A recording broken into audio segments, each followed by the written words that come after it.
বছর চুটিয়ে প্রেম করার পর 2015 সালের 7 পাকে বাধা পড়েন শ্রেয়া ঘোষাল ও শিলাদিত্য মুখোপাধ্যায়। 2021 সালে এই দম্পতির কোল জুড়ে আসে তাদের সন্তান। ছেলের নাম রাখেন দেবায়ন। সম্প্রতি গায়িকার একটি ফ্যান পেজের হাত ধরে উঠে এসেছে তার স্বাদভক্ষণ অনুষ্ঠানের কিছু ছবি। শ্রেয়া ঘোষাল পুরো দস্তুর বাঙালি, তাই গায়িকার স্বাদের অনুষ্ঠান ছিল বাঙালিয়ানায় ভরপুর। কি ছিল মেনুতে? ছবিতে দেখা যাচ্ছে বেগুন ভাজা, পটল ভাজা, আলু ভাজা, পাঁপড়, পোলাও, মাংস, মাছ, আইসক্রিম, পায়েস সবই ছিল মেনুতে, ঠিক যেমন বাঙালি পরিবারে হয়ে থাকে তেমনই।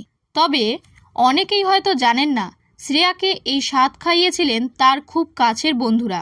শ্রেয়া যখন অন্তঃসত্ত্বা তখন কোভিড পিরিয়ড, লকডাউন চলছে, তাই কোভিড বিধি মেনেই সে সময় শ্রেয়ার কাছে বাড়িতে রান্না করা খাবার পাঠিয়ে দিয়েছিলেন তার বন্ধুরা, আর দূর থেকেই ভিডিও কলে শ্রেয়ার স্বাদ খাওয়ার সাক্ষী থেকেছিলেন সকলে।